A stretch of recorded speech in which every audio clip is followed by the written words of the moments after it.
ಅಧ್ಯಕ್ಷರೇ, ಉಪಾಧ್ಯಕ್ಷರೇ, ಕೋಶಾಧಿಕಾರಿಗಳೇ ಹಾಗೂ ಎಲ್ಲ ಪದಾಧಿಕಾರಿಗಳೇ ಹಾಗೂ ನೆರೆದಿರುವ ನಮ್ಮ ಊರ ಮಾನ್ಯರೇ, ನಮ್ಮ ಕುಟುಂಬದವರು, ಎಲ್ಲರಿಗೂ ನನ್ನ ವಂದನೆಗಳು. 2023ನೇ ಸಾಲಿನ ಶ್ರೇಷ್ಠ ವೈದ್ಯ ಪ್ರಶಸ್ತಿಯನ್ನು ನಮ್ಮ ಕರ್ನಾಟಕ ಸರ್ಕಾರ ಜುಲೈ 1ರಂದು ರಾಷ್ಟ್ರೀಯ ವೈದ್ಯರ ದಿನಾಚರಣೆ ಬಗ್ಗೆ ನನಗೆ ಉಡುಪಿ ಜಿಲ್ಲೆಯಲ್ಲಿ 2 ವೈದ್ಯರನ್ನು ಗುರುತಿಸಿ ಸನ್ಮಾನಿಸಿತು. ಅದರಲ್ಲಿ ನಾನು ಒಬ್ಬನಾಗಿದ್ದೆ. ಈ ಒಂದು ವೈದ್ಯನಾಗಲಿಕ್ಕೆ ಅನೇಕ ಶ್ರಮ ಇದೆ. ಯಾಕಂತೇಳಿದರೆ ನಾನು ನನ್ನ ಪ್ರಾಥಮಿಕ ಶಾಲೆ ಹಕ್ಲಾಡಿಯಲ್ಲಿ ಕಲಿತಿರೋದು. ಆವಾಗ ನಾನು 1ನೇ ಕ್ಲಾಸಿಗೆ ಹೋಗೋದೇ ನನಗೆ 8 ವರ್ಷ ವಯಸ್ಸು. ಆವಾಗ ನಮ್ಮ ಊರಿನಲ್ಲಿ, ನಮ್ಮ ಮನೆಯಲ್ಲಿ ಎಜುಕೇಷನ್ ಅಷ್ಟೇನು ಉತ್ತಮವಾಗಿರಲಿಲ್ಲ. ನಮ್ಮ ಮನೆಯವರಿಗೂ ಸಹ ಆ ಥರ ಓದಬೇಕು ಆ ಥರ ಅಂತೆಲ್ಲ, ಹೋಟ್ಲು ಬೇರೆ ಎಲ್ಲಾದರೂ ಉದ್ಯೋಗ ಮಾಡಿಕೊಂಡು ಜೀವನ ನಡೆಸಿ ಅಂತ ಆ ಥರ ಆಸೆ ಇದ್ದಿತ್ತು. ಆದರೆ ನಮ್ಮೂರಿನ ಹಿರಿಯರು, ನಮ್ಮೂರಿನ ಶಿಕ್ಷಕರು, ನಾವಿವತ್ತು ಆನಂದರಾಮ್ ಭಟ್ರು,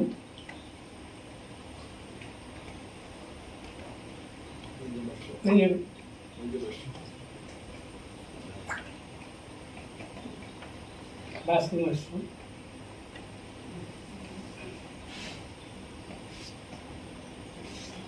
ಇವರೆಲ್ಲ ನನಗೆ ಮಾರ್ಗದರ್ಶನ ಮಾಡಿದ್ದಾರೆ. ಆ ಒಂದು ಸಮಯದಲ್ಲಿ ಏನೋ ಹೇಳ್ತಾರಲ್ಲ, ಬೆಳೆಯುವ ಶ್ರೀ ಮೊಳಕೆಯಲ್ಲಿ ಎಂಬಂತೆ ಆವಾಗಲೇ ಗುರುತಿಸಿದರು. ನೀನು ಓದಿದ್ರೆ ಮುಂದೆ ಏನಾದರೂ ಸಾಧಿಸಬಹುದು ಅಂತ ಆವಾಗಲೇ ಹೇಳಿದ್ರು. ಅದಕ್ಕೆ ಅವರೊಂದಿಗೆ ನಮ್ಮ ಕೇಳೂರು ಆನಂದ ಮಾಸ್ಟ್ರು, ಪುಟ್ಟೆ ಮಾಸ್ಟ್ರು ಎಲ್ಲರೂ ಸಹ ನನಗೆ ಒಳ್ಳೆಯ ರೀತಿಯ ಮಾರ್ಗದರ್ಶನ ನೀಡಿ ಒಳ್ಳೆಯ ವಿದ್ಯಾಭ್ಯಾಸವನ್ನು ಕೊಟ್ಟಿದ್ದಾರೆ. ನಂತರ ನಾನು ಪ್ರೌಢಶಾಲೆ ಶಿಕ್ಷಣವನ್ನು ನಮ್ಮ ಸರ್ಕಾರಿ ಶ್ರೀ ಕೊಳಕೆಬೈಲು ಸೂರಪ್ಪ ಶೆಟ್ಟಿ ಸರ್ಕಾರಿ ಪ್ರೌಢಶಾಲೆಯಲ್ಲಿ ಪಡೆದೆನು. ಅಲ್ಲಿಯೂ ಸಹ ನನಗೆ ಒಳ್ಳೆಯ ಶಿಕ್ಷಕರ ಒಡನಾಟ, ಒಳ್ಳೆಯ ಮಾರ್ಗದರ್ಶನ. ಅದರಲ್ಲಿ ನಾನು ಅವರನ್ನು ನೆನೆಸ್ಕೊಳ್ಬೇಕು. ಮಂಕಿ ಮೈರು ಒಂದು ಸರಿ ನನಗೆ ಹೇಳಿದರು, ಏನೋ ನಾನು ಹುಡುಗರ ಜೊತೆ ಕಿಟ್ಲೆ ಮಾಡ್ತಿದ್ದಾಗ ಕರೆದು ಹೇಳಿದರು, ಹುಡುಗರು ನೀವೆಲ್ಲ ಅವರೆಲ್ಲ ಆ ಥರ ಅವರಿಗೇನು ಆಸೆ ಇಲ್ಲ, ನೀನು ಈ ಥರ ಮಾಡ್ತೀಯ, ನೀನು ಏನೋ ಒಳ್ಳೆಯ ವಿದ್ಯಾರ್ಥಿ ಅಂತ ತಿಳ್ಕೊಂಡಿದ್ದೀನಿ, ನೀವು ಈ ಥರ ಮಾಡಬಾರ್ದಿತ್ತು ಅಂತ. ಆವಾಗ ನನಗೂ ಆ ಥರ ಒಂಥರ ಮನಸ್ಸಿಗೆ ಒಂಥರ ಆಗಿ ಗುರುಗಳ ಈ ಒಂದು ಮಾತನ್ನು ನಾನು ಪಾಲಿಸಬೇಕು ಅಂತ ತಿಳ್ಕೊಂಡು ಅಲ್ಲಿಯೂ ಸಹ ಒಳ್ಳೆಯ ವಿದ್ಯಾಭ್ಯಾಸ ನನಗೆ ಸಿಕ್ಕಿತು. ನಾವು ಗಣೇಶ್ ಮಾಸ್ಟ್ರು, ಗಣೇಶ ಬಾಬು, ರಾಜೀವ್ ಶೆಟ್ಟರು ನಮಗೆ ಸೈನ್ಸಿಗೆ ಶಿಕ್ಷಕರಾಗಿದ್ದರು, ಮಂಜುನಾಥ್ ಮಾಸ್ಟ್ರು, ಮತ್ತು ಮ್ಯಾಥ್ಸ್ಗೆ ನಮ್ಮ ತಾಟ್ವೇಲಿ ಶಂಕರ್ ಶೆಟ್ಟರು. ಅವರು ಇವತ್ತು ಸಹ ನನ್ನನ್ನು ನೆನೆಸ್ಕೊಳ್ತಾರೆ. ನನಗೆ ಸಿಕ್ಕಿದಾಗಲ್ಲ ಹೇಗಿದ್ದಿ, ನೀವು ಒಳ್ಳೆಯ ಒಂದು ವಿದ್ಯಾಭ್ಯಾಸ ಪಡೆದು ಇವತ್ತು ಈ ಸ್ಥಿತಿ ಬಂದಿದೆ ಅಂತ ಕೇಳ್ತಾ ಇರ್ತಾರೆ. ಮತ್ತು ಕುಮಾರ್ ಮಾಸ್ಟರ್ ನಮಗೆ, ಮತ್ತು ಜಯಂತಿ ಟೀಚರ್ಸು, ವೇದಾವತಿ ಟೀಚರ್ಸ್ ಅಂತೆಲ್ಲ ಅವರೆಲ್ಲ ನನ್ನ ಬಗ್ಗೆ ಒಂದು ಒಳ್ಳೆಯ ವಿಶ್ವಾಸ, ಒಳ್ಳೆಯ ನಂಬಿಕೆ ಇಟ್ಕೊಂಡು ನನ್ನ ಮೇಲೆ ಏನೋ ಒಂದು ಆಸೆಯನ್ನು ಇಟ್ಕೊಂಡಿದ್ರು. ಆ ಒಂದು ಅವರ ಆಸೆ ಇವತ್ತು ನೆರವೇರಿತು. ನನಗೆ ಪ್ರತಿಷ್ಠಿತ ಮೈಸೂರು ಮೆಡಿಕಲ್ ಕಾಲೇಜಿನಲ್ಲಿ ವೈದ್ಯಕೀಯ ಸೀಟ್ ಸಿಕ್ಕಿದ್ದು. ಆವಾಗ ನಮಗೆ ಸೀಟ್ ಸಿಕ್ಕಿದಾಗ ನಮಗೆ ಭಾಳ ಆರ್ಥಿಕವಾಗಿ ತುಂಬ ಸಂಕಷ್ಟದಲ್ಲಿದ್ದೇನೆ. ನಾನು 2ನೇ ಕ್ಲಾಸಲ್ಲಿದ್ದಾಗ ನಮ್ಮ ತಂದೆಯವರು ತೀರ್ಕೊಂಡಿದ್ದರು. ನಮ್ಮ ತಾಯಿಯೂ ಸಹ ಭಾಳ ಬಡತನದಲ್ಲಿ.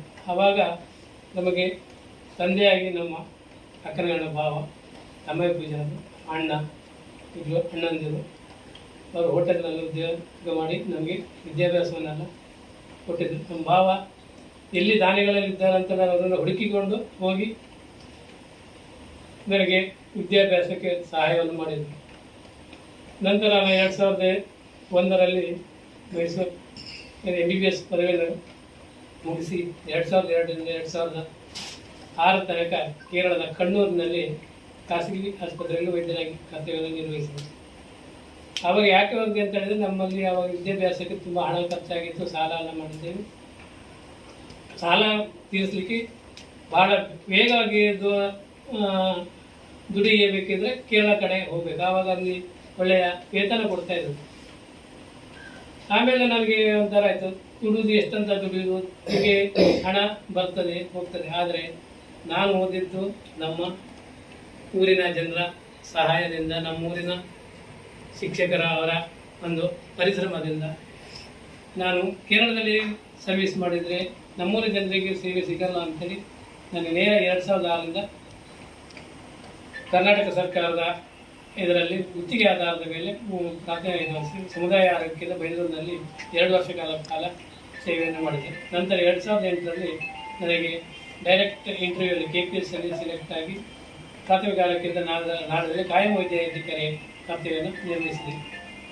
2008ರಿಂದ 2000 ಇವತ್ತಿನ ತನಕ ಇಲ್ಲಿಯ ಜನರ ಸಹಕಾರ ಮತ್ತು ನಮ್ಮ ಸ್ಥಳೀಯ ಸಂಸ್ಥೆಗಳ ಸಂಘ ಸಂಸ್ಥೆಗಳ ಒಂದು ಸಹಕಾರ, ಕೆಲವೊಂದು ಸಂಸ್ಥೆಗಳು ನಮ್ಮ ಆಸ್ಪತ್ರೆಗೆ ಮೇಲ್ದರ್ಜೆ ಏರಿಸುವಲ್ಲಿ ಸಹಾಯ ಮಾಡಿದೆ. ಇನ್ನು ಕೆಲವೊಂದು ಸಂಘ ಸಂಸ್ಥೆಗಳು ನಮ್ಮೊಂದಿಗೆ ಕೂಡಿಕೊಂಡು ಒಳ್ಳೆಯ ಆರೋಗ್ಯಕರ ಚಟುವಟಿಕೆಗಳು, ಹೆಲ್ತ್ ಕ್ಯಾಂಪ್ಗಳು, ಐ ಕ್ಯಾಂಪ್ಗಳನ್ನು ಮಾಡುವುದು, ಬೇರೆ ರಕ್ತದಾನ ಶಿಬಿರ, ಬೇರೆ ಬೇರೆ ಒಳ್ಳೆಯ ಆರೋಗ್ಯಕರ ಶಿಬಿರಗಳನ್ನು ಏರ್ಪಡಿಸುವಲ್ಲಿ ಅವರು ತಮ್ಮದೇ ಆದ ಒಂದು ಸಹಕಾರವನ್ನು ನೀಡಿದ್ದಾರೆ. 2 ವರ್ಷಗಳ ಹಿಂದೆ ನಮ್ಮ ಲಯನ್ಸ್ ಕ್ಲಬ್ ಹಕ್ಲಾಡಿಯವರು ನಾವು ಬಂಟವಾಡಿಯಲ್ಲಿ ಒಂದು ಬೃಹತ್ ಉಚಿತ ಕಣ್ಣಿನ ತಪಾಸಣೆ ಶಿಬಿರವನ್ನು ಏರ್ಪಡಿಸಿ ಅದರಲ್ಲಿ ಒಳ್ಳೆಯ ಶಿಬಿರ ಏರ್ಪಟ್ಟಿದ್ದು, ಜನರು ತುಂಬ ಫಲಾನುಭವಿಗಳು ಸಹ ಅದರಲ್ಲಿ ಭಾಗವಹಿಸಿದರು. ಒಳ್ಳೆಯ ಕಾರ್ಯಕ್ರಮ ಸಹ ಯಶಸ್ವಿಯಾಗಿದೆ. ನನಗೆ ಬಹಳ ಆಸೆ ಇತ್ತು 2015ರಲ್ಲಿ ನಾನು ಪ್ರಾಥಮಿಕ ಆರೋಗ್ಯ ಕೇಂದ್ರ ಹಕ್ಲಾಡಿಗೆ ಬರಬೇಕಂತ. ಯಾಕಂತೇಳಿದ್ರೆ ನಮ್ಮೂರಲ್ಲಿ ಓದಿ ನಮ್ಮೂರಲ್ಲೇ ನಾವು ಸೇವೆಯನ್ನು ಕೊಡಬೇಕಂತ. ಆದರೂ ಒಂದು ಸಮಾಧಾನ ಅಂತ ಹೇಳಿದರೆ ನಮ್ಮನ್ನ ಈ ಹಕ್ಲಾಡಿ ಪರಿಸರದಲ್ಲೇ ನಾನು ಕರ್ತವ್ಯ ನಿರ್ವಹಿಸ್ತಾ ಇದ್ದೇನೆ ಅಂತ ಒಂದು ಸಮಾಧಾನ. ನಮ್ಮೂರಲ್ಲಿ ಸರ್ವಿಸ್ ಕೊಟ್ಟರೆ ನಾನೀಗ ಅಲ್ಲಿ ಎಲ್ಲ ಸರ್ವಿಸ್ ಕೊಡೋತ್ತಿಗೆ ಹೇಳ್ತಾರೆ, ಏನೋ ಒಂಥರ ಜನರು ಬಹಳ ನನ್ನ ವೈದ್ಯಕೀಯ ಸೇವೆಯನ್ನು ನಂಬಿದ್ದಾರೆ, ವಿಶ್ವಾಸವನ್ನು ಇಟ್ಟಿದ್ದಾರೆ. ನಮ್ಮ ಪ್ರಾಥಮಿಕ ಆರೋಗ್ಯದಿಂದ ಸಹ ನಮ್ಮ ಅದರ ಮೊದಲಿನ ವೈದ್ಯಾಧಿಕಾರಿಗಳು ಹೇಗೆ ಯಾವುದೇ ಒಂದು ಕಟ್ಟಡ ಎಂತಾದರೂ ಬಲಿಷ್ಠವಾಗಿರಬೇಕಾದ್ರೆ ತಳಾದಿ ಸಹ ಅಷ್ಟೇ ಬಲಿಷ್ಠವಾಗಿರಬೇಕು. ಆ ಒಂದು ಸಂದರ್ಭದಲ್ಲಿ ಡಾಕ್ಟರ್ ಪ್ರೇಮಾನಂದ್ ಅವರು, ಡಾಕ್ಟರ್ ಚಂದ್ರ ಅವರು, ಡಾಕ್ಟರ್ ಹೇಮಂತ್ ಕುಮಾರ್ ಅವರು ಭದ್ರ ಬುನಾದಿಯನ್ನು ಹಾಕಿಕೊಟ್ಟರು. ಮತ್ತು ಅವರು ಸಹ ರಜಾ ದಿನಗಳಲ್ಲಿ ಕರ್ತವ್ಯ ನಿರ್ವಹಿಸ್ತಾ ಇದ್ದರು. ಮನುಷ್ಯನಿಗೆ ಸರ್ಕಾರಿ ನೌಕರನಿಗೆ ರಜಾ ಇರ್ಬೋದು, ಆದರೆ ಕಾಯಿಲೆಗಳಿಗೆ ರಜಾ ಅಂತ ಇರಲ್ಲ, ಯಾವತ್ತೂ ಕಾಯಿಲೆ ಬರ್ಬೋದು. ಅದಕ್ಕೋಸ್ಕರ ರಜಾ ದಿನಗಳಿಗೂ ಸಹ ಅವರು ಸೇವೆಯನ್ನು ಮುಂದುವರಿಸ್ತಾ ಇದ್ದರು. ಅದನ್ನು ನಾನು ಇಂದಿನ ತನಕ ಸಹ ಮುಂದುವರಿಸಿದ್ದೆವು. ಆದರೆ ನಮ್ಮ ಸಂಸಾರದಲ್ಲಿ ಈಗ ಕೆಲವೊಂದು ರಜಾ ದಿನಗಳಲ್ಲಿ ಬೇರೆ ಡಾಕ್ಟರ್ ಅಷ್ಟು ರಜೆ ಮಾಡಿ ಹೋಗ್ತಾರೆ ಹಾಗೆ ಅಂತ ನಮ್ಮ ಫ್ಯಾಮಿಲಿಯವರು ಕೇಳ್ತಾರೆ, ನೀವು ಯಾಕೆ ರಜೆ ಮಾಡಲ್ಲ ಹಾಗೆ. ಆದರೂ ನಾನು ಅವರಿಗೆ ಇಲ್ಲ, ರೋಗಿಗಳು ನಮಗೆ ಬಹಳ ಮುಖ್ಯ. ಆದರೆ ನಾವು ನಮ್ಮವರಿಗೇನಾದ್ರು ತೊಂದರೆ ನಾನು ಮನೆಯಲ್ಲಿ ಇರ್ತಾರೆ, ರೋಗಿಗಳು ಇದ್ದಾಗ ಅವರಿಗೆ ಹುಷಾರಿಲ್ಲ, ನಾನು ಅವರಿಂದ ದೂರ ಇದ್ದರೆ ಅವರು ಒಂಥರ ಚಿಕಿತ್ಸೆ ವಂಚಿತರಾಗ್ತದೆ. ನಮ್ಮಿಂದ ಏನಾದರೂ ಒಂದು ಸಣ್ಣ ಉಪಕಾರ ಆಗ್ತದಲ್ಲ ಅಂತ ಒಂದು ಮನಗೊಂಡು ಸಹ ರಜಾ ದಿನಗಳಲ್ಲೂ ಸಹ ನಾನು ಕರ್ತವ್ಯವನ್ನು ನಿರ್ವಹಿಸ್ತಾ ಇದ್ದೇನೆ. ಮತ್ತು ನಾನು ಇದುವರೆಗೆ ಸರ್ಕಾರಿ ನೌಕರಿಯಲ್ಲಿದ್ದು ಒಂದೇ ಒಂದು ರಜೆ ಹಾಕಿರೋದು, ಫಸ್ಟ್ ಒಂದು ಪೆಟರ್ನಿಟಿ ಲೀವ್ ಅಂತೇಳಿ ನಮ್ಮ ಮಗಳ ಜನನ ಆದಾಗ ಆವಾಗ ಒಂದು 14 ದಿವಸ ರಜೆನ ಹಾಕಿ, ಅದ ನಂತರ ನಾನು ರಜೆಯನ್ನೇ ಹಾಕಿದವನಲ್ಲ. ಏನಾದರೂ ಮನೆಯಲ್ಲಿ ಫಂಕ್ಷನ್ ಎಂತಾದಿದ್ರೆ ರಜೆ ಆಗ್ತಾಯಿದ್ದೆ. ಮತ್ತು ತಮಗೆಲ್ಲ ಗೊತ್ತಿದ್ದಾಗೆ ಒಂದು ಪ್ರಾಮಾಣಿಕವಾಗಿ ಸೇವೆಯನ್ನು ನೀಡಿದ್ದೇನೆ ಮತ್ತು ಯಾವುದೇ ಫಲಾಪೇಕ್ಷೆ ಇಲ್ಲದೆ ಒಂದು ಕರ್ತವ್ಯವನ್ನು ನಿರ್ವಹಿಸಿದ್ದೇನೆ. ಮತ್ತು ಪ್ರೈವೇಟ್ ಕ್ಲಿನಿಕ್ ನಾನು ಮಾಡಿದೆ, ಒಂದು ಸ್ವಲ್ಪ ಟೈಮ್ ಮಾಡಿದೆ, ಒಂದು 2 ವರ್ಷ ಇಲ್ಲ. ಆದರೆ ನಾನು ಅದನ್ನೇ ಕಂಟಿನ್ಯೂ ಮಾಡಿದರೆ ನನಗೆ ನಮ್ಮ ಸಂಸಾರದ ಒಂದು ಜೊತೆ ಬೆರೀಲಿಕ್ಕೆ ಆಗಲ್ಲ. ಹಣವೇ ದೊಡ್ಡದಂತ ಅಂತ ಮುಂದೋದ್ರೆ ಅದು ಬರೀ ಹಣ ಮಾತ್ರ ಸಿಗ್ತದೆ. ರವಿ ಬೆಳಗೆರೆ ಅವರ ಒಂದು ಮಾತು ಹೇಳ್ತಾರೆ ಅಂತ, ಹಣ ಮಾಡಲಿಕ್ಕೆ ಅದು ಬರೀ ಹಣ ಮಾಡ್ತಾನೆ, ಕೆಲಸನೂ ಬರೀ ಕೆಲಸ ಮಾಡ್ತಾನೆ, ದುಡಿತೇನೆ ಹೋಗ್ತೇನೆ ಅಂತಾರೆ, ಕೆಲಸನೂ ಆಗ್ತದೆ, ಹಣನೂ ಬರ್ತದೆ, ಹೆಸರು ಬರ್ತದೆ ಅಂತ. ಆ ಒಂದು ಈ ನಿಟ್ಟಿನಲ್ಲಿ ನನಗೆ ಇವತ್ತು ಒಂದು ಸನ್ಮಾನ ಸಿಕ್ಕಿರುವುದು, ತಾವೆಲ್ಲ ನನ್ನನ್ನು ಅಭಿನಂದಿಸಿರುವುದು ಬಹಳ ಹೆಮ್ಮೆ ಅನ್ನಿಸ್ತದೆ. ನಮ್ಮ ತಂದೆ ತಾಯಿಗಳು ಇವತ್ತು ಇದ್ದಿದ್ದರೆ ಈ ಒಂದು ಸಂಭ್ರಮವನ್ನು ಅವರು ಹಂಚ್ಕೊಳ್ತಾ ಇದ್ರು. ಆದರೂ ನನಗೊಂದು ನನ್ನ ಆಸೆಗೆ ನೆರವೇರಿದಂತ ನಮ್ಮ ಹಿರಿಯರಲ್ಲ, ನಮ್ಮ ಭಾವನವರು, ಅವರ ಒಂದು ಕನಸು ಇವತ್ತು ನನಸಾಗಿದೆ. ನಮ್ಮ ಅಣ್ಣ ಅವರೆಲ್ಲ ಏನು ಅಂದ್ಕೊಂಡಿದ್ದಾರೆ, ಇವತ್ತು ನಾನು ಅವರಿಗೆ ಋಣಿಯಾಗಿರ್ತೇನೆ. ಹಾಗೆ ನಮ್ಮ ಎಲ್ಲ ಸಂಘ ಸಂಸ್ಥೆಗಳು ಊರಿನ ಜನರಿಗೆ ಋಣಿಯಾಗುತ್ತಾ ಮತ್ತು ಇನ್ನೂ ಹೆಚ್ಚಿನ ಸೇವೆಗಳು ನನ್ನಿಂದ ಬೇರೆಯವರಿಗೆ ಸಿಗಲಿ ಅಂತ ಆಶಿಸ್ತಾ ಅವಕಾಶಕ್ಕೆ ನಾನು ವಂದನೆಗಳು.